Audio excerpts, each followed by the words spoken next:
Notarius ko'chib ketdi. Men xatga ko'tarib boraman shuncha qog'ozimni. Aka, notarius kerakmi? Ha, notarius kerak. ZAGS binosidan notarius ko'chib ketibdi. Yuring aka, notarius qayerga ko'chib Yaxshi ketganini bo'lardi. ko'rsataman. Yuring.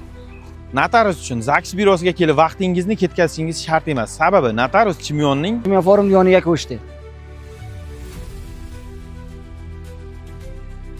Assalomu alaykum. Keling Lochinbek. Muzaffar aka. Assalomu alaykum. Sizlar yaxshimi, sog'misiz? Oqtarib topib keldimda. Topib keldingizmi?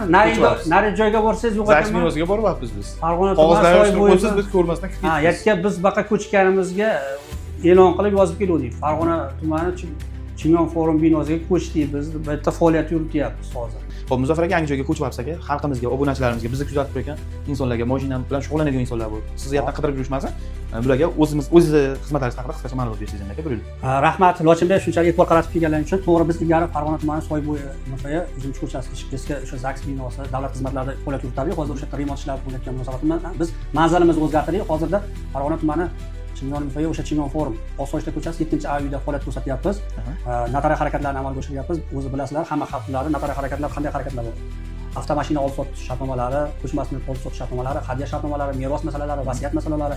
Hozirgi holatda asosiy odamlar bizning Chimyonimiz fuqarolari Koreya Respublikasida yoki Rossiya Federatsiyasi yoki dunyoning boshqa davlatlarda bo'lgan davlatlarda faoliyat yuritib ish yuritishyapti. Ular bilan onlayn notarial harakat amalga oshiryapti. Bugun o'zi to'rtta onlayn notarial harakat qildik. Avtomashina olib-sotish, firmalarda ish yuritish. Hozir bolalar kanikulga chiqdi. Ko'pchilik Shahmardonga chiqadi-da. Bolalar dadasi Rossiyada bo'ladi yoki boshqa joyda bo'ladi, Koreyada bo'ladi. Onlayn arizalar olib beryapmiz. Qulay tarzda. Bo'lmasa yoqdan jo'natadigan bo'lsa $100 yoki $100 ko'pga tushadi. Kelishi bilan bir haftaga cho'zilib ketadigan bo'lsa, onlayn notarial harakatlarimiz o'sha 10 minutga qolmay, mana shu yerda o'sha video nimada bevosita o'sha naushniklar bilan gaplashib, ko'rishib, onlayn notarial harakatlar qilib beryapmiz. Juda ham yengillik bo'ldi. Yengillikda bo'lmasa, u kutish kerak, yana qolib ketadi. Ko'pchilik havo almashtirgan bolalar olib ketyapti. Bu holatlar yoki bo'lmasa meros masalalari bor, vasiyatnoma, uy-joy olib-sotilari. Mana hozir 2026-yil 1-apreldan boshlab naqd pulsiz savdo bo'lyapti. Eskiroq hisob raqamini ochish bo'yicha bu haqida ham qisqacha ma'lumot berib o'tsam, avtomashinalar 10 yilga to'lmagan avtomashinalar hammasi eskiroq hisob raqami asosida olib-sotib qilinadi. Yo'lmasa ko'chmas mulklar ham olib-sotsa eskiroq hisob raqami asosida bank orqali hisob ochiladi. Bunday holatlarda qanday tartibda ochilishini ham uni ko'rsatib o'tib ketamiz. Ya'ni birinchi navbatda sotib oluvchi bankka murojaat qiladi. Men o'sha avtomashina sotib olyapman yoki uy-joy sotib olyapman deb hisob raqamini qo'yadi, sotuvchi bilan kelishib, to'lovda bitta summani belgilashadi. O'zi bunga notarius ham boshqalar hech kim aralashmaydi. Naqdga bank xodimi ham o'zaro bitta summani belgilashib, o'sha belgilangan summani eskiroq hisob raqamiga qo'yib, bizga taqdim qilsa, biz eskiroq raqamini ochib bankka jo'natamiz. Shu orqali ham nima bo'lyapti? Eskiroq hisob raqamini men qisqacha yana bitta nimamizda tushuntirsam, yursangiz mana bu yerda nimamiz bor. Qarang, eskiroq hisob raqamida birinchi xaridor mablag'ini eskiroq hisob raqamiga kirim qiladi. Birinchi nima? Keyin notarius bitimni tasdiqlaydi. Bank mablag'ni sotuvchining hisob raqamiga o'tkazadi. Через men tasdiqlagandan keyin bankka o'zi tushadi nima. Shartnoma tasdiqlandi, unga nimani pul beringlar degan ma'noda. Keyin bankdan pulni olib ketaveradi.